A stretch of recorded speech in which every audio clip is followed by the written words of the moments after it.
할렐루야. 아멘. 5대 제사. 성경마다 하나님께서 성경을 주신 제목과 뜻이 있습니다.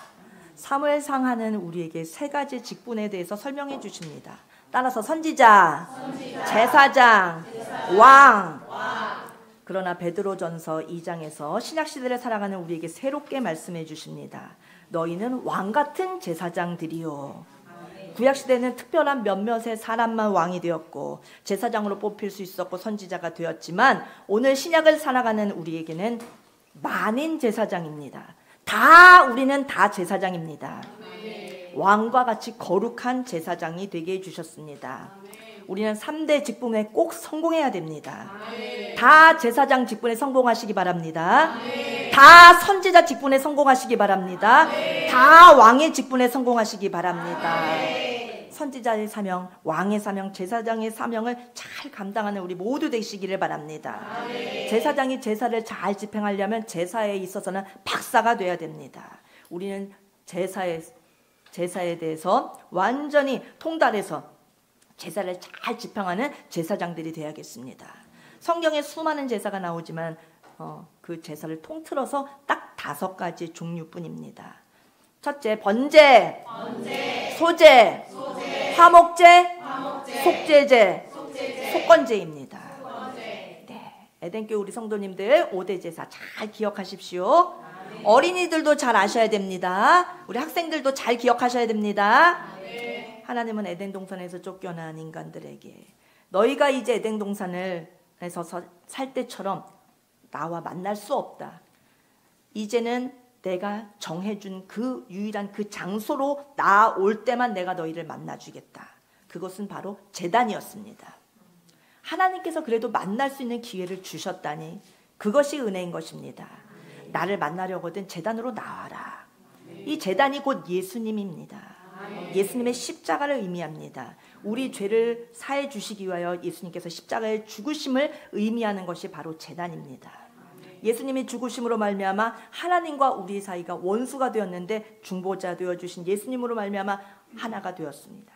연합하게 되었습니다. 예수님은 십자가에서 단번에 5대 제사를 완성하셨습니다. 로마서 12장 1절에는 너희 몸을 하나님이 기뻐하시는 거룩한 산 제물로 드리라. 구약시대는 양이나 소나 비둘기로 주님께 바쳤다면, 그래서 죄사함을 받았다면, 그래서 용서를 받았다면 신약인 우리는 몸으로, 너희의 몸으로 우리 몸이 산 제물이 되라고 하셨습니다. 아멘. 번제는 하나님께 향하는 첫 번째 제사입니다. 구원의 제사라고 합니다. 맨 처음에 사건이 바로 번제를 통해서 이루어집니다. 하나님을 만나고 하나님을 다시 만나기 위해서는 타락한 인간은 번제를 통하여 나아가야 됩니다. 교회를 다니면서 예수님을 영접하게 되면 예수님이 내 속에 들어오십니다. 예수님만 내 속에 살게 되는 것입니다. 하나님의 지정의 앞에 내 지정의를 죽이는 것이 바로 번제의 제사입니다. 그러면 하나님의 지정의 앞에 내 지정의를 죽이면 번제 역사가 일어납니다. 구원이 이루어집니다. 사람에게는 원죄가 있고 자범죄가 있습니다. 번제는 사람의 원죄를 다스립니다. 우리가 지옥 가는 것은 원죄 때문인 것이지 자범죄 때문이 아닙니다. 원죄 문제가 해결되는 사람은 다 천국에 갈 수 있습니다. 번제로 우리의 원죄를 해결받고 구원받아야 됩니다.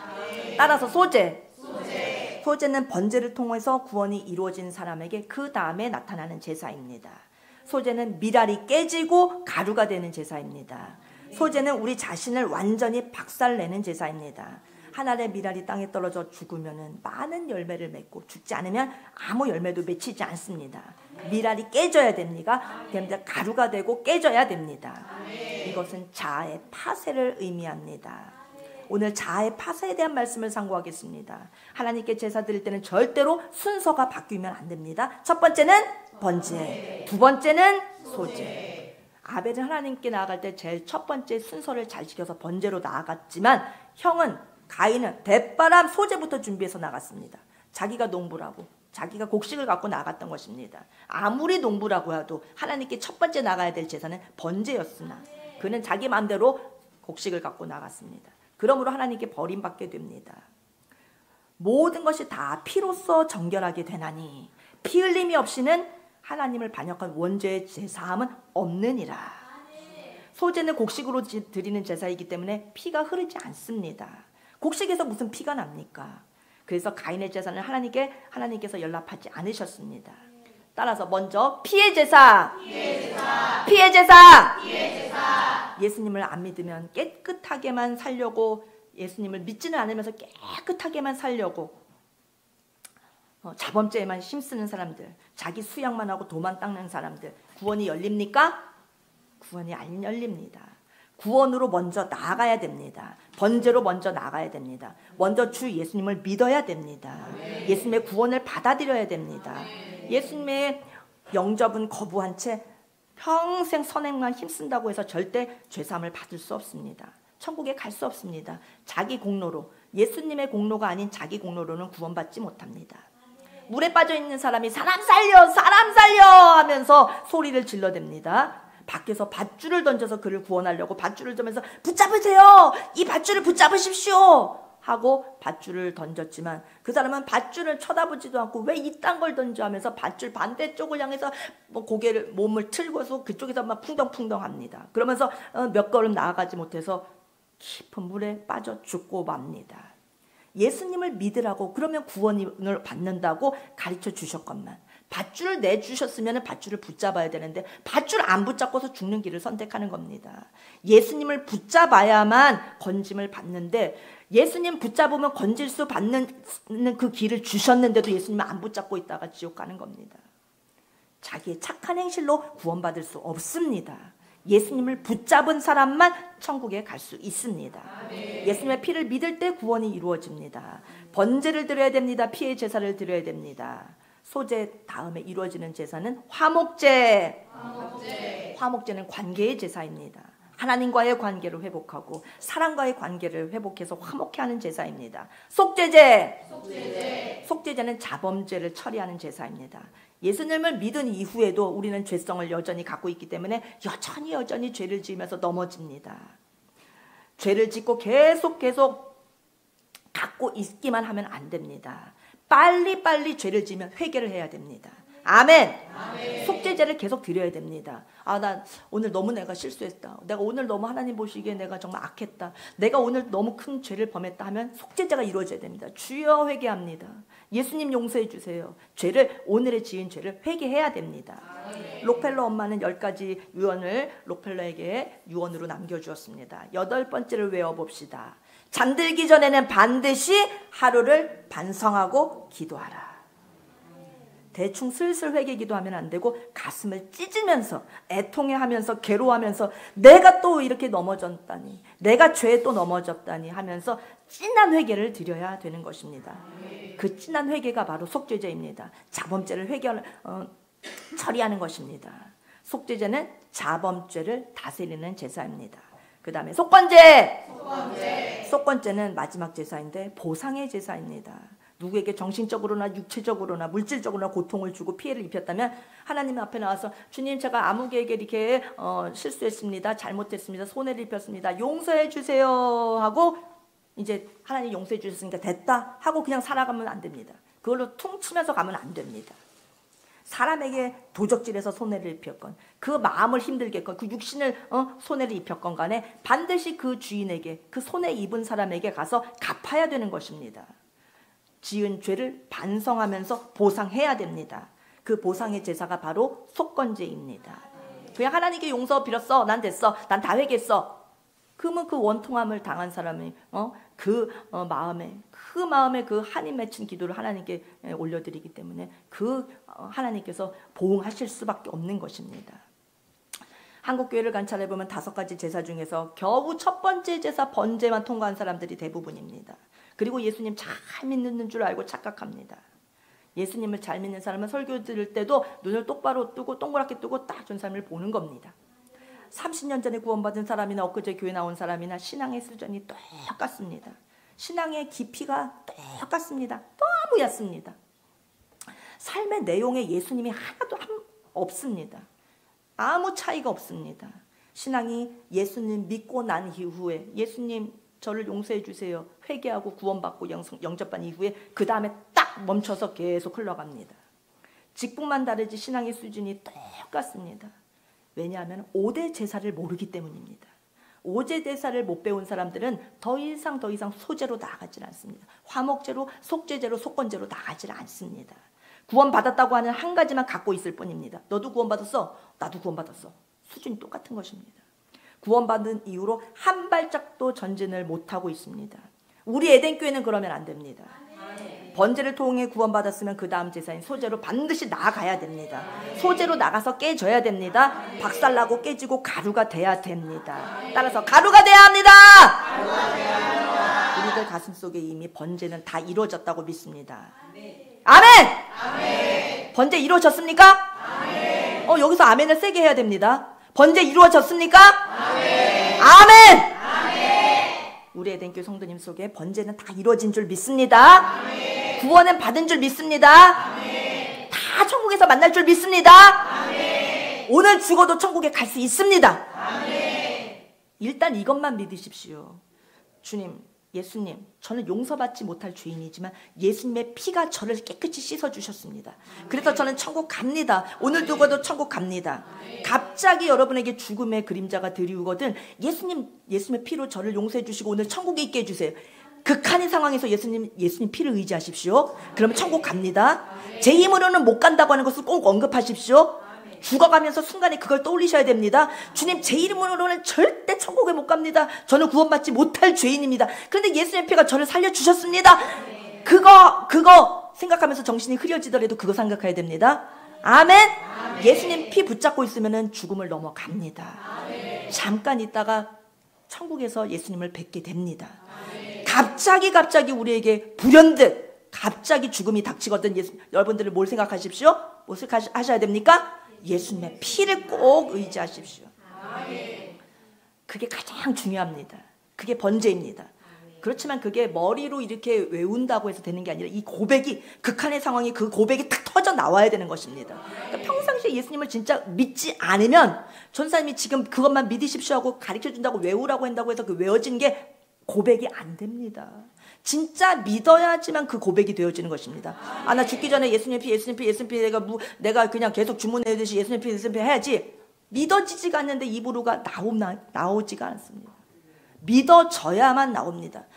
꼭 믿으십시오. 번제가 가장 기초적인 것이지만 번제가 가장 중요한 것이기도 합니다. 그리고 번제 받았다고 끝도 아닙니다. 그 다음으로 나아가야 됩니다. 겨우 구원받은 것으로 간신히 목숨만 부지하고서는 안 됩니다. 숨을 깔딱깔딱하면서 살아서는 안 됩니다. 이 세상에서 축복을 하나도 받아보지 못하고 늘 저주 가운데 헐떡이다가 늘 하나님의 보응만 받다가 겨우 구원의 씨는 겨우 하나 심겨졌기 때문에 부끄러운 구원 그냥 꼴깍하면서 부끄러움 받으면 안 됩니다. 우리는 5대 제사가 우리의 삶 속에서 꽉꽉 이루어져야 됩니다. 자유함이 넘치고 능력이 나타나야 됩니다. 번제를 통하여 구원은 다 이루어진 줄 믿습니다. 이제 우리의 철천지 원수인 자아를 파쇄하는 단계로 나아갑시다. 따라서 자아의 파쇄! 이건 소제입니다. 누구든지 소제의 예물을 여호와께 드리려거든 고운 가루로 예물을 삼아. 고운 가루를 주님께 가져가야 됩니다. 가루가 돼야 됩니다. 아멘. 소제는 거친 가루로 드리면 하나님은 받으시지 않습니다. 고운 가루만 받으십니다. 아주 밀가루처럼 보들보들한 가루가 될 때까지 아주 입자가 그냥 후 불면 그냥 막 이렇게 공중에 날아갈 정도로 그렇게 작은 가루 거의 막 큰 적도 없을 정도의 그런 만지면 너무 보들보들한 그런 가루까지 돼야 됩니다. 그런 고운 가루가 되어야만 소제를 드릴 수 있습니다. 하늘의 미엘이 땅에 떨어져 죽음으로 많은 열매를 맺습니다. 죽지 않고 가루가 되지 않고 마셔지지 않으면 제사가 소제가 드려질 수 없습니다. 우리 예수님은 죽으셔서 많은 열매를 맺으셨습니다. 온 인류를 구원하셨습니다. 내가 진실로 너희에게 이르노니 진실로 이르노니 하늘의 미리 땅에 떨어져 죽으면 많은 열매를 맺느니라. 죽지 않으면 많은 열매를 맺지 못합니다. 따라서 죽는 영광, 미랄되는 영광, 부르짖는 영광, 미랄이 되면 부르짖게 됩니다. 가루가 됩시다. 통밀은 하나님 받으시지 않습니다. 가루만 받으십니다. 미리 하나님께 나오려면 박살이 나고 깨어져서 고운 가루가 돼야만 제물이 될 수 있는 것입니다. 자아의 파쇄의 고운 가루가 돼야 합니다. 아멘. 아멘. 구원 다음에 찾아오는 5대 제사의 두 번째 과정이 소제가 매우 중요한 것입니다. 고운 가루는 겸손함입니다. 고운 가루는 온유함입니다. 이 두 성품은 바로 예수님의 성품입니다. 예수님은 온유하시고 겸손하신 분입니다. 나는 마음이 온유하고 겸손하니 누구든지 나의 멍에를 베고 내게 배워라. 예수님의 온유함과 겸손함으로 나아가는 길이 절대 쉽지 않습니다. 예수님의 멍에를 내야 하는 어려움이 있는 것입니다. 자아를 파쇄해야 하는 아픔을 감당해야 되는 것입니다. 그래서 30년 교회를 다니면서도 예수님의 멍에를 안 매겠다고 버티는 사람들이 한국교회에 가득한 것입니다. 아유, 자아 파쇄 절대 못해. 아유, 맷돌에 내가 들어가서 갈라지는 거는 절대 못해. 아유, 구원 받았으니까 됐어. 자아를 파쇄시켜서 소제로 나아가는 것에는 막 기겁을 합니다. 소제가 뭔지도 모릅니다. 소제라는 게 있는지도 모르고 그냥 구원 받았으면 된 걸로, 그냥 신앙의 전부가 번제로 끝나는 줄로 알고 있습니다. 소제에 대해서는 알아도 눈을 질끈 감습니다. 신앙 양심을 주님이 계속 방망이질하고 두드리시는데도 꼼짝 안 합니다. 절대 주님께 반응 안 합니다. 온유하고 겸손한 사람이 되어야 됩니다. 소제로 나아가서 온유하고 겸손해집시다. 그러면 마음의 평안함도 주십니다. 그러면 늘 쉼을 얻게 됩니다. 주님이 주시는 평안함과 쉼이 없으면은 빼짝빼짝 말라서 비틀어 죽어갑니다. 너희 마음이 쉼을 얻으리니 나의 멍에를 베고 내게 배워라. 대화를 나눠보면은 온유와 겸손의 향기가 하나도 안 나는 사람, 통밀 같은 사람들이 많습니다. 목사님들을 만나봐도 목사님들 맞나? 너무너무 잘난 척하고 뻐기고, 장로님들을 만나봐도 정말 예수님 아는 분인가? 정말 예수님을 만나신 분인가? 자기 자랑하느라고 시간이 없습니다. 교인들을 만나도 다 통밀입니다. 다. 정말 가루가 되지 않은 성도들이 성도라고 교인이라고 하면서 그냥 구원받았다고 하면서 살아갑니다. 너무너무 교만한 사람들이 한국교회 안에 가득합니다. 가루가 돼서 예수님의 온유하고 겸손함의 그런 성품을 우리도 닮아가야 되겠습니다. 교만도 종류가 있습니다. 겉교만이 있고 속교만이 있습니다. 오히려 차라리 겉교만은 괜찮습니다. 누가 봐도 어우 교만해, 어우 저 사람 너무 교만해 하는 사람은 그래도 낫습니다. 진짜 무서운 교만은 속교만입니다. 자기도 속거든요. 자기도 자기가 교만한지 모르거든요. 속으로 아주 무섭습니다. 겉으로는 괜찮습니다. 아유, 괜찮습니다. 아유, 저 같은 사람이 뭘, 아유, 저는 못합니다. 아유, 괜찮습니다. 하는데 아주 겉으로는 겸손한 척을 하는데 속으로는 뭐야? 나를 몰라봐? 나를 이렇게 대접해? 내가 누군데? 나를 이따위로 대우해? 하면서 속으로는 교만이 막 철철 넘칩니다. 교만 중에서도 속교만이 정말 무서운 것입니다. 우리 에덴교회 성도님들 중에서는 괜히 내숭 떨지 말고 속 교만 떠는 사람 한 분도 없으시기를 바랍니다. 아멘. 무서운 교만입니다. 오늘 예배 시간에 우리의 겉 교만이 깨지기 바라고 우리의 속 교만까지도 완전히 가루되기를 바랍니다. 따라서 겉 교만 깨져야 합니다. 속 교만도 깨져야 합니다. 예수님을 만난 우리가 매일 또다시 예수님께 나오는 것은 가루가 되기 위함입니다.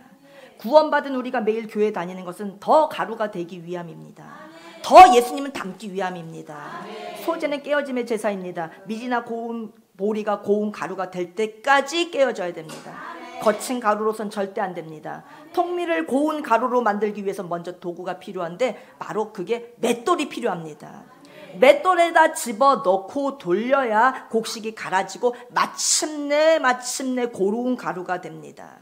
그렇기 때문에 하나님께서는 구원받은 이후에 우리를 누구나 예외 없이, 구원받은 이후에 한 사람도 예외 없이 주님께서는 모든 하나님의 자녀, 모든 성도들을 맷돌 속에 집어넣으십니다. 집어넣고 돌리십니다. 가루를 만드십니다. 그때 깨어질 때 얼마나 아픈지 맷돌에 들어가서 갈아줘 보십시오. 가루 되는 게 결코 쉬운 일이 아닙니다. 그래서 전도받고 교회 나오자마자 그 즉시로 축복이 오는 게 아닙니다. 이 가루가 되는 이 제사, 그리고 화목제, 속죄제, 속건제까지 다 5대 제사를 거친 후에 그때 보상의 제사까지 완성하면은 그제서야 하나님께서 하늘의 문을 여십니다. 그리고 복을 부어 주시는 것입니다.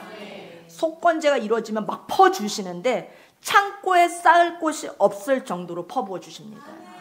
누구도 하나님을 못 말립니다. 내가 얘에게 복을 내려 주겠다, 하나님이 작정하신 그 복을 누구도 못 말립니다. 하나님께서 한번 하늘의 문을 여시면 그 누구도 닫을 자 없습니다. 아무도 못 말립니다. 5대 제사가 완성되기만 하면은 하나님의 축복이 내려옵니다. 하나님이 복을 주시는 그 기준은 5대 제사입니다. 복을 받는 제사가 5대 제사입니다. 그래서 5대 제사를 주신 것입니다. 5대 제사를 지키고 복을 받으라고. 아멘. 안 그러면 5대 제사를 안 주셨습니다. 5대 제사를 다 지키고 다 완수하고 복을 한없이 부어주는 복을 다 받는 자녀들이 되라. 그래서 5대 제사를 주신 것입니다. 하나님의 축복의 기준은 5대 제사! 5대 제사! 너무 조그만 목소리로 그래가지고 5대 제사가 안 일어날 것 같습니다. 가루가 돼야 되는데 5대 제사! 5대 제사! 와, 네.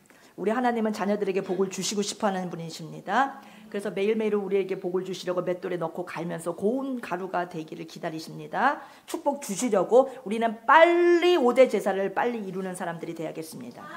아, 됐습니다. 전 구원받았으니까 이제 됐고요. 5대 제사까지는 바라지도 않고 주님 번제 드렸으니까 이제 천국이라도 가면 될 거 아닙니까? 구원 받았으면 됐죠 뭐. 아유, 저는 해외 부활도 필요 없고, 아유, 저는 많은 축복도 필요 없습니다. 그저 그냥 소박한 꿈 하나뿐입니다. 그냥 천국에만 보내주십시오. 구원 받았으니 그걸로 감사하고 만족합니다. 굉장히 소박한 자의 겸손일 것 같죠.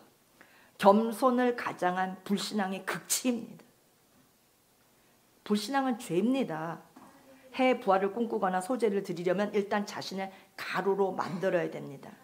그거 싫어서 5대 제사를 완강하게 거부하는 사람은 불신앙을 큰 죄를 짓는 것입니다. 믿음 없는 소치인 것입니다. 겸손한 자가 결코 아닌 것입니다. 5대 제사가 이루어지지 않은 사람은 어떤 사람인가? 가루가 되지 않고 기고만장해서 사는 사람, 자기가 하나님인 줄로 착각하는 사람, 소제가 안 이루어진 것입니다.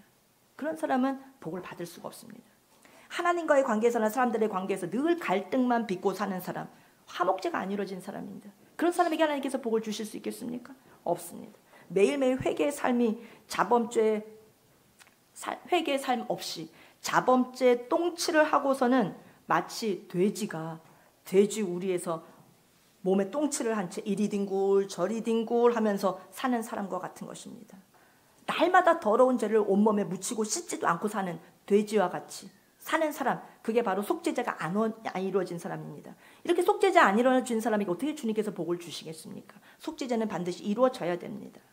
날마다 회개와 눈물로 자범죄를 빡빡 씻어내야 됩니다. 구원 받았는데요. 속죄제까지 필요 없는데요. 속죄제가 필요합니다. 더러운 채로 돼지처럼 살 수는 없습니다. 그러면 우리 에덴교회 성도님들은 얼마나 축복을 받으셨습니까? 매일 미랄 기도에 나와서 자범죄를 처리할 은혜의 시간이 아예 고정이 되어 있습니다. 회개하지 않으려도 안 할 수가 없습니다. 나오면 부르짖게 목사님이 이끌어 주십니다. 나와서 따라서 찬송하고 기도하다 보면 죄가 튀어져 나옵니다.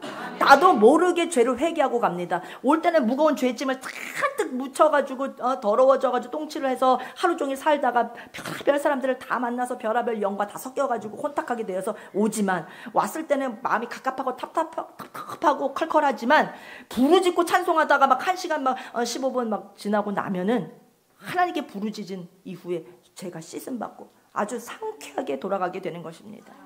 그러니 우리 에덴교회 성도님들만 모르실 뿐입니다. 에덴교회 성도가 된 것이 얼마나 큰 축복의 축복인지. 아멘. 마지막 제사인 속건제까지 완성하면 드디어 대박의 축복의 문이 열립니다.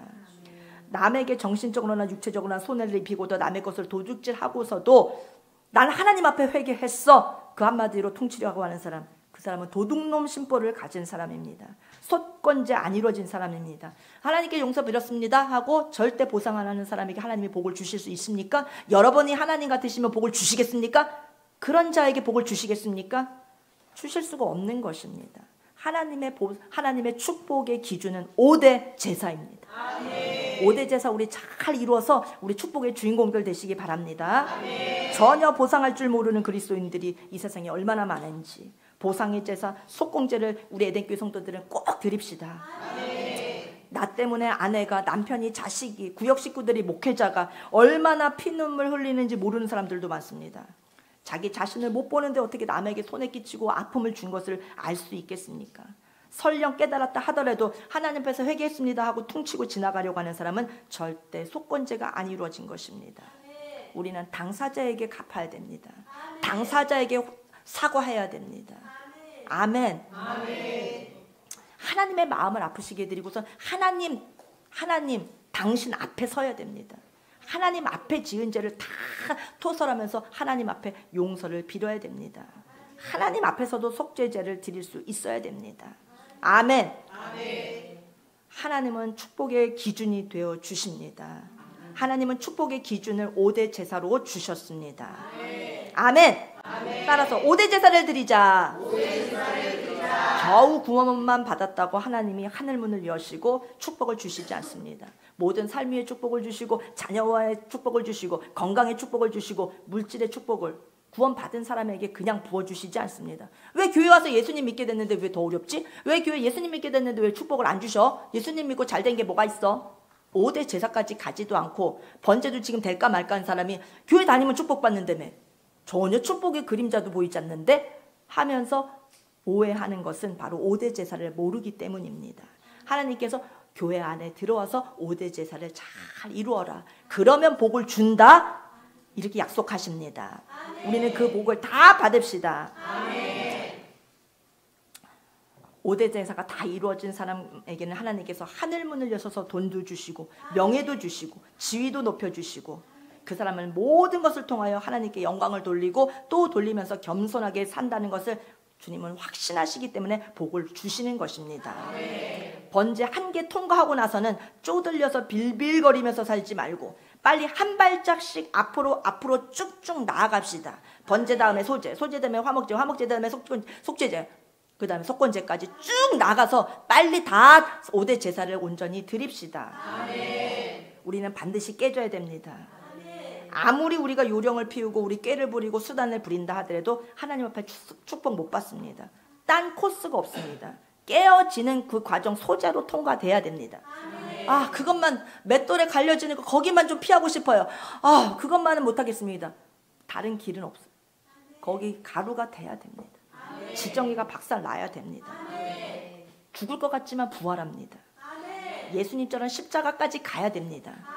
그러면 축복이 옵니다. 물질의 부활, 자녀의 부활, 건강의 부활, 사업의 부활, 직장의 부활, 축복이 옵니다. 예수님의 십자가 사건이 나에게도 이루어져야 됩니다. 나도 내 지정이를 죽이고 십자가의 죽음을 예수님과 함께 죽으면 그 다음에 다 부활입니다. 예수님이 부활한 것처럼 다 부활하게 됩니다. 그래서 죽는 게 소재가 되어지는 세제를 드리는 것이 고통인 줄 알지만 축복입니다. 죽으십시오. 엄청난 기쁨과 축복이 오게 되어 있습니다. 창세기 전체의 제목은 창조입니다. 그리고 새 생명의 창조입니다. 사람을 만드셨습니다. 맨 처음 것들이 창세기에 다 나오죠. 다 창조하셨습니다. 다 새 것입니다. 출애굽기의 제목은 꺼내는 것입니다. 죄악으로부터 꺼내는 것입니다. 죄악의 땅에서 탈출시키는 것입니다. 창세기 통해서 새 생명 받고 창조된 사람은 출애굽기에서 죄악된 마귀 세상으로부터 주님께서 꺼내 주십니다. 탈출시켜 주십니다. 창세기, 출애굽기, 그 다음에 5대 제사가 들어있는 레위기 기도 제목을 따라합시다. 하나님과의 교제. 하나님과의 교제는 5가지의 원리로 이루어집니다. 하나님과 깊은 관계, 깊은 교제는 5가지를 통해서 이루어집니다. 그게 바로 5대 제사입니다. 5대 제사를 드리면 하나님과 깊은 관계가 됩니다. 깊은 교제를 나눌 수 있습니다. 사랑하는 사람을 만나면 관계를 맺고 싶어하고 깊이 교제를 나누고 싶어하는 것처럼 하나님을 사랑하는 사람은 하나님과 깊은 관계 속으로 들어가고 싶은 것입니다. 그냥 하나님을 멀찍이 두고 하나님과 이렇게 저 멀리 있고 나는 이쪽 멀리 있고 그냥 한 번도 마주치지 않고 그냥 멀리서 점처럼 보이는 하나님, 그냥 계신가 안 계신가 그냥 멀리 계신 하나님으로 이렇게 전혀 사귐이 없는 그런 관계로 나아갈 수가 없습니다. 깊은 관계로 나아가게 됩니다. 5대 제사를 괴로워하거나 거부하는 사람은 하나님을 사랑하지 않기 때문입니다. 하나님을 사랑하는 사람은 5대 제사를 통과해서 스스로 하나님을 사랑하는 것을 증명해 보입니다. 하나님 사랑하는 것을 아이돌에 비교하겠습니까? 삼성 이재용 회장에게 비교하겠습니까? 우리 예수님을 윤석열 대통령에 비교하겠습니까? 멋진 배우들과 비교할 수 있겠습니까? 마에스트로 우리 정명훈 지휘자하고 비교해 보겠습니까?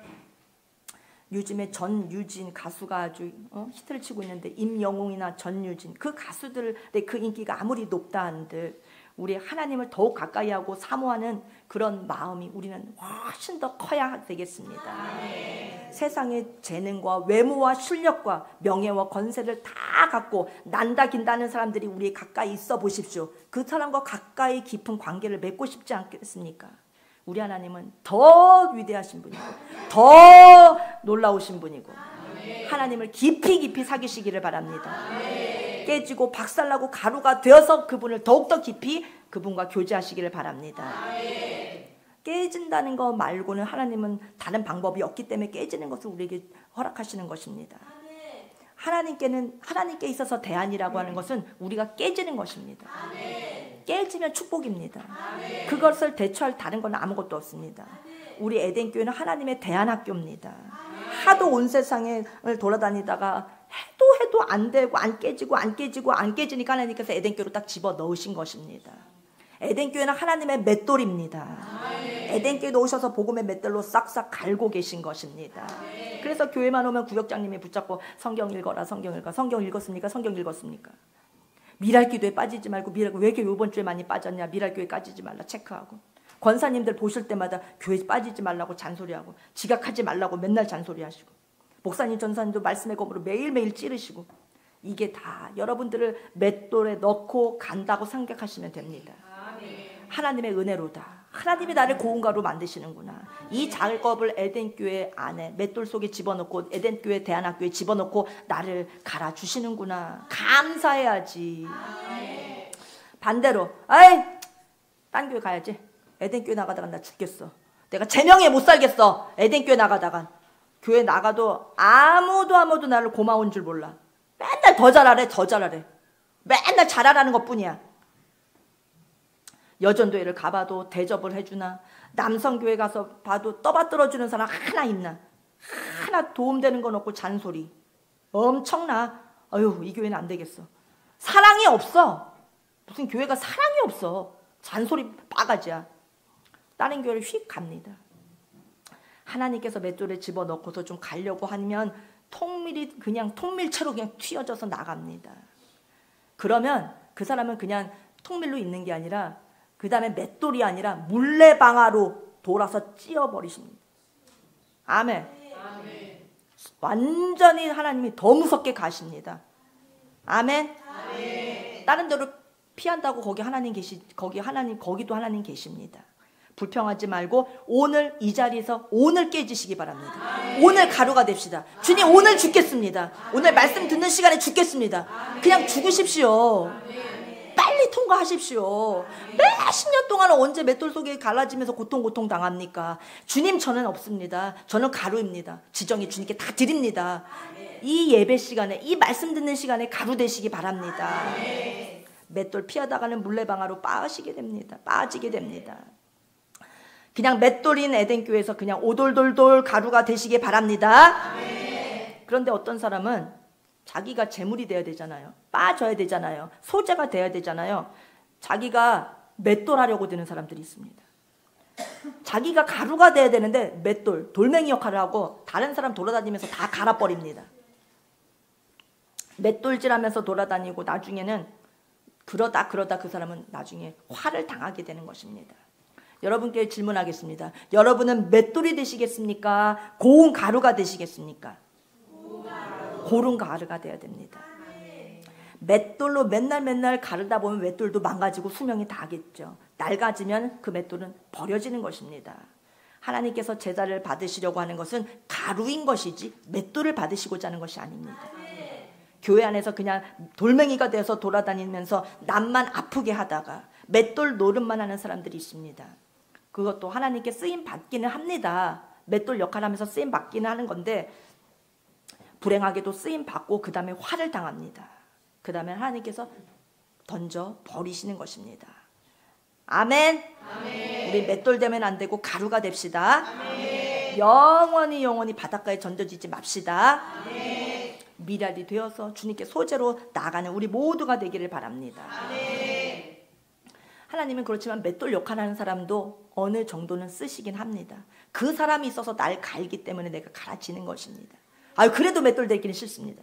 그래도 맷돌 되지 맙시다. 아멘. 그래도 맷돌이 필요하긴 해도 우리 맷돌 되지 맙시다. 아멘. 아멘. 아멘. 내가 맷돌 안 해도 하나님께서 맷돌을 알아서 사용하십니다. 아멘. 아멘. 맷돌 없을까 봐 걱정돼서 내가 맷돌 역할하고 다니면 안 됩니다. 저 사람 좀 갈아줘야겠어. 저 사람 좀 갈아줘야겠어. 내가 갈면 안 됩니다. 아멘. 아멘. 가라지 비유도 보십시오. 주님이 가라지도 뽑지 말라고 하셨습니다. 마지막 추수 때까지 알곡이랑 가라지가 똑같이 자랍니다. 쭉정이도 똑같이 같이 놔둡니다. 마지막에 타장할 때까지 타장 마당까지 똑같이 같이 갑니다. 그때까지 건드리지 말라고 하십니다. 미리 가라지를 뽑지 말라고 하십니다. 옆에 곡식을 키우는 사명이 가라지에게 있는 것입니다. 가라지 없이 곡식만 있게 되면 바람이 불 때 다 알곡들이 쓰러져 갑니다. 바람 불 때 가라지가 1차로 바람 막아주는 역할도 하게 됩니다. 가라지라도 역할이 있는 것입니다. 사명이 있는 것입니다. 가라지가 어디까지 알곡을 쫓아가느냐? 타작 마당까지. 근데 마지막에 가서 추수할 때 알곡은 다 그 앞에 바람이 불면 툭 떨어지지만 가라지, 쭉정이는 후 불면은 그냥 저 멀리 날아가고 없는 것입니다. 나중에 끝에 가서 바람이 휙 불 때 똑 떨어지는 알곡, 그 알곡을 위해서 가라지도 필요한 것입니다. 주인이 그것을 걷어다가 나중에는 그 가라지를 모아서 걷어다가 모깃불을 피우는데 사용합니다. 우리는 절대 속으면 안 됩니다. 교회에서 큰 소리 치면 안 됩니다. 가라지도 가라지로 우리가 필요하지만, 교회 안에 가라지도 필요하지만, 내가 가라지로 쓰임받아서는 되겠습니까? 알곡이 돼야죠. 가라지도 필요하다면서요. 제가 그 역할 좀 해드릴게요, 주님. 아닙니다. 주님이 알아서 가라지를 가라지를 준비하십니다. 근데 내가 가라지 역할 하겠다고 하는 것은 바보입니다. 염소로도 쓰임받으면 우리는 안 됩니다. 물론 교회 안에 염소도 꼭 필요합니다. 목자가 양을 키울 때 양들만 모아놓게 되면 양들은 너무나 순진하고 너무나 온순해서 함께하기를 좋아합니다. 그래서 꼭꼭 서로 붙어서 삽니다. 양들이 저녁에 잘 때가 되면은 양의 우리는 찜질방 그 자체로 찜질방이 됩니다. 자기들끼리 막 엉겨 붙어서 계속 붙어서 사니까 서로가 털을 맞대고 비비니까 뜨거운 열을 내면서 잠을 자게 되면 나중에 병이 생깁니다. 그래서 목자는 양 20마리에다가 염소 1마리씩을 끼워 넣고 키우는 것입니다. 염소는 양 2마리가 서로 친한 거를 눈꼴 셔서 못 봅니다. 그 사이를 가서 뛰어놉니다. 떨어져 너네들 너무 친한 것 같아, 나랑 친해 하면서 회집어 놓습니다. 서로 친하게 지내는 걸 못 보기 때문입니다. 양 2마리가 친하면 염소는 뿔로 들이받습니다. 그러니까 양들이 염소를 피해서 도망다니다 보면 다리에 힘도 생기고 건강해지기도 하고 털끼리 붙지 못하기 때문에 털의 병균도 안 생깁니다. 염소도 사명이 있긴 합니다만, 교회 안에 염소가 있어야 되긴 합니다만, 내가 염소 노릇을 하겠습니까? 나 염소 되겠습니까? 주님, 염소로 저를 사용해 주십시오. 염소 사명을 주십시오. 그런 분들 아무도 없으시기를 바랍니다. 아멘. 아멘. 덜 깨어진 고운 가루가 안 된 성도에게 하나님의 유일한 처방은 맷돌밖에 없습니다. 아직 맷돌에 안 들어갔으나 곧 들어갈 후보생들도 있고, 지금 한참 맷돌 속에 들어가서 막 뺑뺑이 돌고 있는 성도들도 있고, 이제 거의 다 갈려져서 이제 고운 가루가 돼서 이제 나오고 이제 꺼내질 분들도 있고, 다 가지각색의 각색인데, 우리는 더 이상 시간 끌지 말고 이 시간에 가루가 되어서 나와야겠습니다. 이 시간에 우리 깨어지고 우리가 부서져야겠습니다. 빨리 하나님 마음에 흡족한 고운 가루로 보들보들한 가루가 되시기를 바랍니다. 하나님은 저 멀리 계신 것 같고 잘 안 보여지시기 때문에 목사님 눈 앞에 이 성도는 됐다, 이 성도는 고운 가루다, 목사님이 인정하시는 성도가 되면 됩니다. 아멘.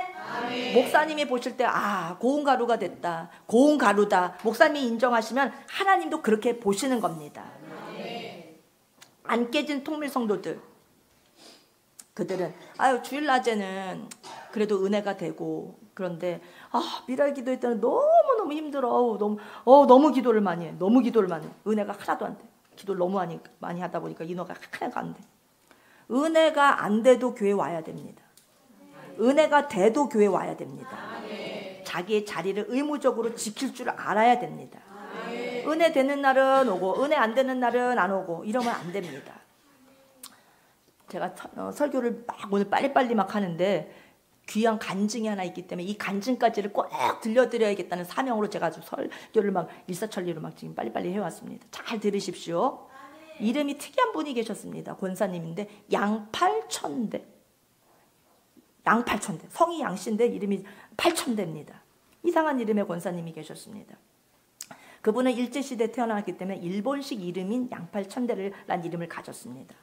일본 사람들이 이제 해방 후에 다 물러나고 난 다음에 다 한국 사람들은 다시 자기 한국 이름을 찾으십시오 하고 다시 자기 이름을 찾는 시간이 있었는데 이분은 그 시기를 놓쳤습니다. 그래서 평생 그냥 일본식 이름인 양팔천대로 살아가셨습니다. 성이 양쇼, 이름은 팔천대. 팔천대가 뭡니까? 얼마나 부를 때마다 웃깁니까? 양팔천대, 팔천대야 이렇게 불려지는 사람이 권사님이 있었습니다. 근데 그분은 기독교 가정 3대 가정에서 태어났습니다. 완전히 기독교의 대한민국에 복음이 들어오는 그때서부터 할아버지, 아버지, 그리고 자기가 있었던 거죠. 한대 기독교 가정에서 태어난 것도 축복인데 3대 기독교 가정에서의 축복이라니. 3대 기독교 가정에서 태어난 사람은 묻지도 말고 결혼하라고 하지 않습니까? 3대 기독교 가정에서 태어난 그 딸과는 묻지도 말고 결혼하라는 말이 있습니다. 하나님의 축복을 받고 태어난 것입니다. 양팔천대 권사님이 바로 그 3대째 장로님 가정에 태어났습니다. 아버지가 얼마나 독실한 분이셨든지 아침마다 가정 예배를 드립니다. 근데 그것이 이 양팔천대 권사님은 너무 싫었습니다. 매일 가정 예배 드려야지. 새벽마다 잠이 안 깨어지는데도 두들겨 깨워서 새벽기도 끌고 가시지. 토요일마다 잠자기 직전에 내일 헌금 다 준비해놔라. 다 구겨진 돈은 다 다려놔라. 주일날 입을 옷까지도 다 준비해놓고 그렇게 자야 되고 5만 가지 주일 준비를 다 시켰습니다. 주일마다 주일학교 다니는 것도 너무 싫어서 억지로 다녔습니다. 나는 무슨 형벌을 받아서 무슨 저주를 받아서 이렇게 예수 3대째 믿는 이런 집에 태어났을까. 정말 교회 다니기가 너무너무 싫었습니다. 이 양팔천대 권사님이 어릴 때부터 교회 다니느라 아버지한테 너무 잔소리를 들으니까 너무 교회를 끌고 다니시고 너무 예배하고 늘 예배 속에 살고 하니까 교회 와서 불만이 가득한 채로 유일하게 하는 기도 제목 딱 한 가지가 있었으니 하나님 제발 살아계신지 어쩐지 부탁드립니다.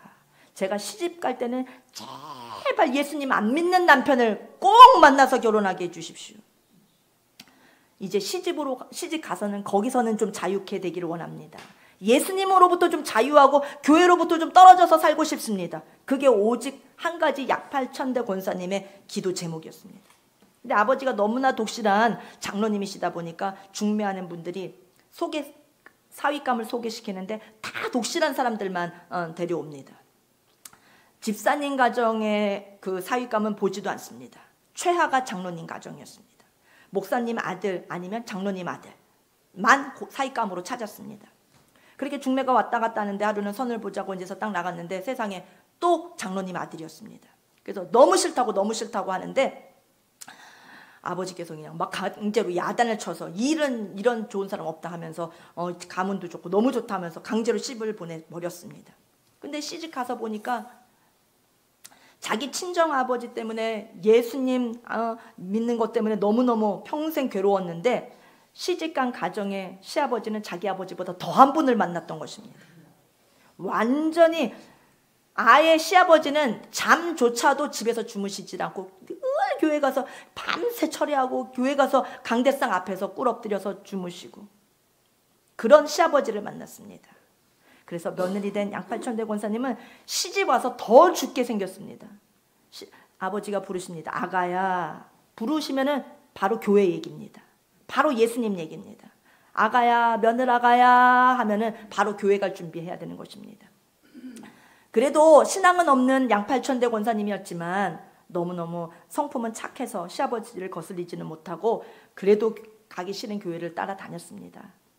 그래서 토요일 저녁만 되면 가슴이 막 너무 떨리는 겁니다. 너무 가기 싫은 교회를 가는 날이 바로 내일이구나 하면서. 친정에서도 예수님밖에 모르는 아버지 때문에 평생 고생하다가 시집 왔는데 또 이런 집에 시집을 왔구나 하면서 한숨을 푹푹 쉬어댔습니다. 그런데 한 가지 위로가 되는 것은 시아버지는 그렇게 신앙이 좋은데 자기 남편은 믿음이 자기처럼 똑같이 없습니다. 신앙이 하나도 없습니다.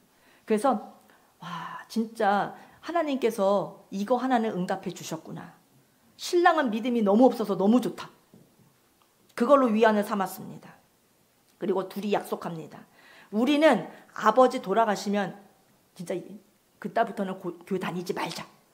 진짜 너무너무 평생 고생을 했. 우리는 너무너무 교회에 매여서 살았다. 우리는 아버지 돌아가시면 진짜 교회 이제 그만 다니자. 그때까지만 다니자 하면서 서로를 위로했습니다. 하루는 또 아버지가 아가야 교회 가자 해서 이제 성경책을 이제 싸가지고 같이 아버지를 따라서 교회를 따라가고 있는데 쭉 길을 따라가서 교회로 가는 길에 보니까 따뜻한 봄날이었습니다. 집 앞에 멍석을 깔아놓고 자기 애들 3살, 4살 되는 귀여운 아기들을 하고 같이 놀아주면서 따뜻한 봄 햇볕에 이렇게 쬐면서 앉아있는 그런 아줌마를 보게 되었습니다. 얼마나 그 여자가 부럽던지. 아, 저 사람처럼 저렇게 좀 여유가 있고 따뜻한 봄 햇살도 맞으면서 자기 아이들하고 놀아주면서 이 주일날 나는 이 먼 거리를 왔다 갔다 해야 되고 교회를 가야 되는데 가서 또 있어야 되는데 저 사람 정말 부럽다. 너무 많이 부럽다 하면서 그 옆집을 그 집을 지나다녔습니다. 참 어쩌다가 저 사람은 저렇게 태평하게 살까 하면서 많이 부러워했습니다. 근데 나중에 이야기가 또 이어지지만 그 여자를 이 양팔천대 권사님이 입신해서 지옥에 갔을 때 지옥에서 만나게 됩니다. 너무너무 저 여자 참 부럽다. 저런 여유가 부럽다 했던 그 여자가 지옥에 있었는데 가서 지옥에 가자마자 그 여자와 딱 눈이 마주치게 됩니다. 주일마다 그 여자 집을 옆을 지나다녔는데 그 사람이 당신 정말 나쁜 사람이야. 당신은 성경책 끼고 다니는 거 내가 봤어. 그러면 죽은 다음에 반드시 이런 지옥이 있다는 걸 당신은 알고 있었어. 내가 애기들하고 놀아줄 때 성경책 끼고 살랑살랑 교회 다니던 나쁜 여자야! 나한테 예수님 믿으라고 한 번도 말해주지 않았었지. 그래? 그런데 너도 별 수 없구나. 너도 좋은 데는 못 가고 여기로 오고 말았어. 하면서 이를 빠닥빠닥 갈면 지옥에서는 영원히 싸우고 영원히 불평이고 영원히 져주고 영원히 고통 속에서 영원히 미움만 가득한 곳이 바로 지옥입니다. 이 나쁜 여자 하면서 막 지옥에 갔을 때 그 여자가 그렇게 욕하는 그런 순간을 경험하게 됩니다. 너무 덜덜 떨면서 그냥 그 저주를 다 듣고 깨어났던 그런 경험을 갖게 됩니다. 오늘 이 자리에 계신 우리 에덴교회 성도님들은 이 다음 주이면 부활주일입니다. 절대 우리 앞에 있는 한 영혼 그냥 지나치지 맙시다. 주님이 찾으십니다. 양팔천대 권사님처럼 살랑살랑 자기 혼자 교회 다니면 안 됩니다. 그 여자는 지옥에서 만나서 핏값을 찾았습니다. 하나님께서 에스겔에서 하신 말씀 그대로입니다. 네가 복음을 알면서도 너 혼자 복음을 알았을지라도 남에게 전하지 아니하면 내가 반드시 그의 핏값을 너에게서 찾으리라. 우리가 전도하지 않는 그 핏값을 나 때문에 내 옆에 있는 사람에게 내가 복음을 전하지 않아서 그 사람이 지옥 갔을 때 그 핏값을 우리에게서 찾으신다고 하십니다. 너무 무섭습니다. 우리 모든 만나는 사람들에게 예수님의 이름을 꼭 증거합시다. 꼭 복음, 내가 무서워서 기도하지만 그 영혼을 지옥 가게 해서는 안 됩니다. 우리가 그것을 그냥 모른 채 하고 나만 구원 받았으면 됐어 하면은 반드시 그것에 대한 죄값을 주님이 물으시겠다는 말씀입니다. 아주 무서운 말씀을 우리가 꼭 귀담아 듣고 우리가 마음에 새기시기를 바랍니다. 양팔천대 권사님의 시아버지는 신앙이 너무 좋으셨던 분입니다. 북한에서 교장 선생님을 하셨던 분입니다. 근데 그 북한에 많은 재산 다 버리고 예수님 한 분 선택하느라고 빈손으로 남한으로 내려왔습니다. 자기의 사랑하는 아들, 외동 아들, 외아들 데리고 남한으로 내려왔습니다. 그 북한에 있는 모든 것을 다 버려둔 채, 그리고 북한에 자기 본처가 있었는데 전쟁터에 막 넘어오다 보니까 자기 먼저 아들 데리고 먼저 내려오고 나중에 만나기로 했었는데 결국은 본처는 북한에 남아있게 되었습니다. 그런데도 불구하고 평생 남한에 내려와서 결혼을 다시 하지 않았습니다.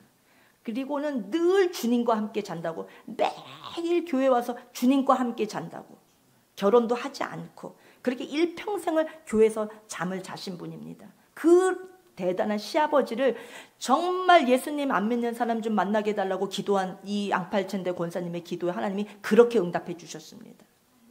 남한엔 가족도 없고 친척도 없고 아무도 없고 아들 하나뿐인데 그 장로님에게 아들과 며느리가 얼마나 이쁘고 얼마나 귀했겠습니까? 그냥 무한대의 사랑을 퍼주었습니다. 양팔천대도 아버지를 극진히 섬겼습니다. 늦가을 저녁에 시아버지 좋아하시는 홍시감을 사서 아버지 저녁 드시고 이따 주무시기 전에 배가 출출해지시거든 이 홍시감을 드시고 그리고 주무세요 하고 조용히 넣어드리면 고맙다 하시는데 얼마 지나지 않아서 조용하게 문을 살짝 여는 소리가 납니다. 그리고 문을 살살 열고 조심히 나가는 소리가 들립니다. 귀 기울이면 시아버지가 밤중에 홍시감을 챙겨든 채 교회로 가는 것입니다. 그리고 그 싸가지고 간 홍시감을 목사님께 드리는 것입니다. 근데 목사님은 아주 젊은 40도 안 되신 젊은 목사님이셨습니다. 근데 그 노인네 그 장로님이 갖다 준 거를 장로님 저는 젊고 장로님은 연세도 많으신데 권사님 장로님이 더 많이 드셔야지요 하면서 좀 같이 나눠 먹으면 얼마나 좋겠습니까? 절대 그런 말씀 안 하시고 목사님이 다 드시는 겁니다. 사양도 없으시고. 그러니까 그것을 경험한 이 양팔천대 권사님은 더 목사님을 막 미워했습니다. 주일날 교회 오면은 막 은혜가 안 됩니다. 예수님 얘기만 하면 막 은혜가 안 되고, 예수님 잘 섬기시다면 막 거절하게 되고, 막 부인 더 막 기겁을 하고, 교회 나와서 은혜가 안 됩니다. 우리 아버지의 홍시감을 그냥 훔쳐먹으신 분 하면서, 그러면서 목사님만 점점 막 살이 통통하게 찌시고, 그러면서 목사님을 점점 미워하게 됐습니다. 진짜 나쁜 목사님이야. 우리 목사님 진짜 나빠.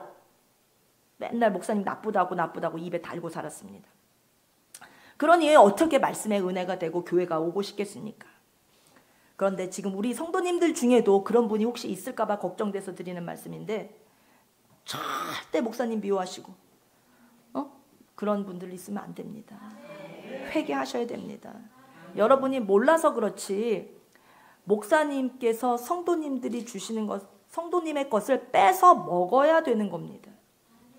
성도님의 것을 뺏어 먹어야 그 성도에게 복이 임하는 것입니다. 그게 성경입니다. 엘리야 선지자처럼 사렙다 가부의 마지막 그 한 줌 양식, 그냥 그거 한 줌의 그 양식을 남은 그 마지막 최후의 식사까지도 뺏어 먹어야 되는 것입니다. 그래야 그 집에 넘치도록 복이 부어지는 것입니다. 홍 목사님도 저도 여러분들이 축복받기 위해서 여러분 것을 뺏어 먹겠습니다. 여러분들 울지 마시고 미워하지 마시고 기꺼이 목사님께 드리고 또 드리십시오. 하나님의 복을 부어주십니다. 이거는 체험해야지 다른 도리가 없습니다. 드려봐야 내가 복을 받고 복을 체험해야 예수님이 살아계신 것을 확실하게 믿게 되는 것입니다. 그리고 시아버지한테 돈을 한 달에 얼마씩 50만 원씩 얼마씩 드립니다. 아버님 이번 달 용돈입니다. 쓰십시오 하고 드리면 바로 사택행입니다. 가서 봉투만 싹 바꿔가지고 하나님의 대제사장께 바치나이다. 이렇게 정성껏 붓글씨 써가지고 그걸 자녀들이 주면 매달 목사님한테로 바로 직행합니다. 양팔천대 권사님이 육신의 그냥 정의감에 사로잡혀서 분을 내고 교회가 다 부패했고 목사님이 다 썩었고 소리 지르고 재직했대. 손들고 목사님 사례비는 줄여야 됩니다. 목사님이 이렇게 50만 원씩 매일 우리 아버지한테 받아 쓰시는데 그만큼 제하고 줍시다. 이렇게 날뛰었습니다. 스스로 분명히 그렇게 스스로 간증을 했습니다. 그래서 교회와 목사님한테 불만이 점점 더 커졌습니다. 하루는 시아버지가 아가야 내가 소원이 하나 있다.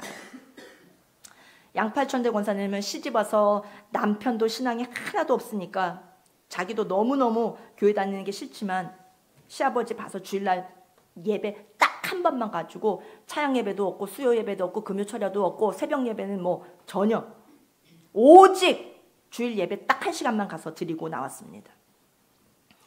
그런데 시아버지가 내 소원이 하나 있다 며느라가야. 오늘 저녁 예배는 꼭 나랑 같이 가다오. 왜요? 내가 간증을 한단다. 목사님이 간증을 시키셨단다. 알겠습니다. 한 사람이라도 더 가서 자리를 채워줘야죠. 그래서 간증 집회에 따라갔습니다. 그런데 시아버지가 간증을 시작하십니다. 제가 어젯밤에 교회 가서 자는 중에 제가 벌써 한평생을 이렇게 교회 강대상 앞에서 잤습니다. 그렇지만 어젯밤에 제 영혼을 주님께서 천국으로 불러 올리셨습니다. 시아버지는 밤새 천국으로 입신했던 것입니다.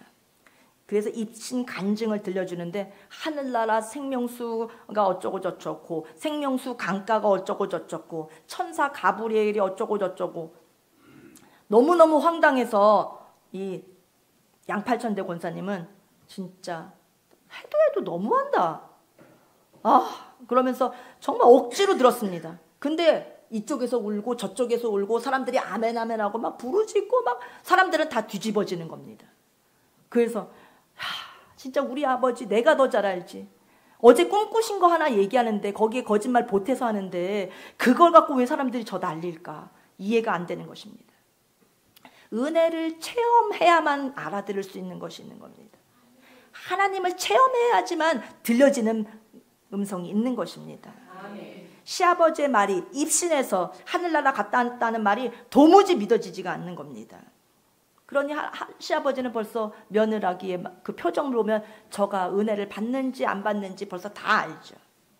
그래서 은혜 받았느냐 이런 것도 물지도 않고 그냥 저녁에 집에 와서는 아가야 나랑 손가락 걸고 약속 한 가지 하자.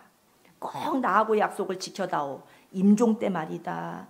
내가 임종할 때 너는 네가 살아생전에 나한테 홍시감 사준 걸로 효도 다 했다고 생각하지 말고 매달 용돈 준 걸로 큰 효도했다고 생각하지 말고 진짜 네가 효도할 것은 나의 임종 때다. 그 임종 때 내가 숨이 꼴깍꼴깍 넘어가거든 바로 목사님께 연락해서 목사님과 성도님들을 빨리 불러서 내 주위를 다 둘러앉게 하고 그때 찬송을 불러다오. 이 시아버지가 그 간증에서도 얘기했지만 천국을 왔다 갔다 입신 과정을 통해서 바로 생명이 딱 끊어지는 순간에 죽음이 딱 죽게 되는 순간에는 그 사람이 예수 믿는 사람이건 안 믿는 사람이건 관계없이 천사도 내려오고 마귀도 같이 달라붙는다는 것을 안 것입니다. 천사도 오고 마귀도 동시에 딱 찾아옵니다. 그래서 믿음이 희미하고 약한 사람은 옆에서 찬송 소리로 막 믿음을 북돋아 줘야 되는 것입니다. 마지막 숨이 넘어가는 그 순간에 찬송으로 이길 수 있도록 막 옆에서 도와줘야 되는 것입니다. 그거를 너무나 체험을 했기 때문에 나 죽을 때 영적인 전쟁이 대단할 때 그 마지막 임종의 시간에 정말 너는 빨리 목사님께 연락되어서 빨리 성도님들을 모셔다가 내 주위에 포진시키고 내 주위에서 찬송의 찬송을 불러다오. 꼭 나랑 약속해다오. 그것을 부탁을 했습니다. 오카테부에도 나옵니다.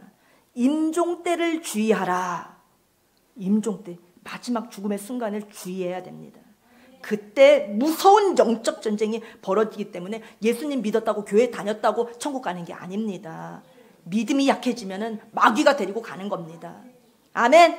마지막까지 찬송으로 예수님의 피를 의지하면서 사투를 벌이면서 죽음으로 온전히 넘겨줘야 되는 겁니다. 아멘.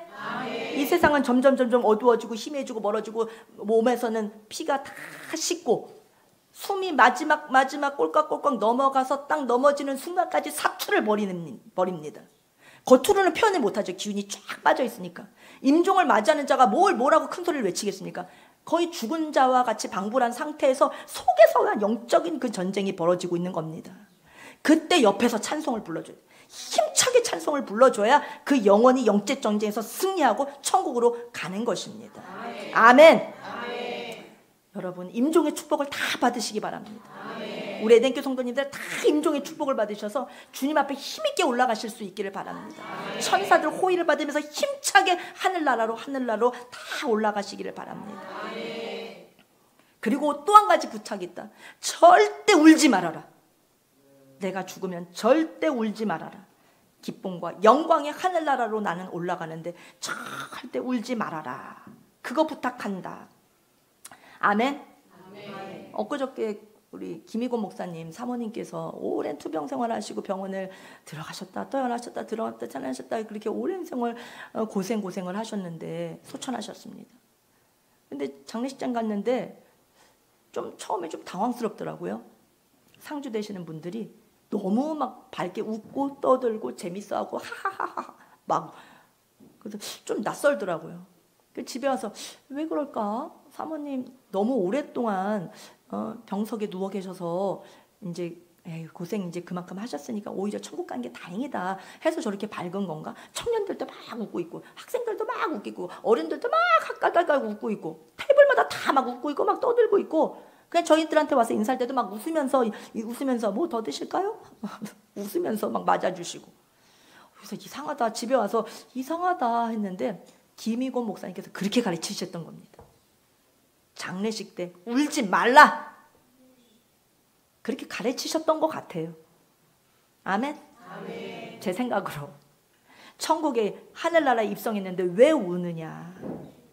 절대 장례식장에서 우리 성도들은 울지 말자 이렇게 가르치셨을 것 같다는 것은 제 생각입니다. 근데 어쨌든 이 양팔천대 권사님의 그 믿음의 시아버지께서 그것을 부탁을 하셨습니다. 아멘? 아멘. 제가 이 이야기가 더 막 신기한 이야기를 더 많이 해야 되는데 시간이 이미 다 됐기 때문에 다음에 이어서 해드리겠습니다. 그리고 다시 한번 마지막으로 강조드립니다. 우리 꼭 소재의 제사를 드리고 우리 5가지의 그 제사를 온전히 다 드려서 주님께서 주시는 축복을 다 받는 주인공들이 꼭 되시기를 바랍니다. 아멘. 아멘. 네, 오늘 못다 들은 양팔천대 권사님 간증 다음 주에 이어서 바로 또 하겠습니다. 아멘. 자, 다시 한번 따라합니다. 가루가 되자. 고운 가루가 되자. 소제를 드리자. 5대 제사를 드리자. 기도하겠습니다. 주님, 오늘도 저에게 소제가 이루어지게 해주시옵소서. 가루가 되어서 한 주도 승리하게 해주시옵소서. 주님, 가루가 되고 그 위에 기름을 부어 주시옵소서. 5대 제사가 이루어진 저의 삶에 하나님의 놀라운 축복이 부어지게 하여 주시옵소서. 우리 에덴교회 모든 성도들이 이와 같이 주님께 간절히 소원하며 오늘 예배당을 떠나게 하여 주시옵소서. 부활의 예배를 맞이하면서 우리 모두 놀라운 축복 속에 들어가는 한 주를 살 수 있게 하여 주시옵소서. 감사합니다. 예수님의 이름으로 기도하옵나이다. 아멘.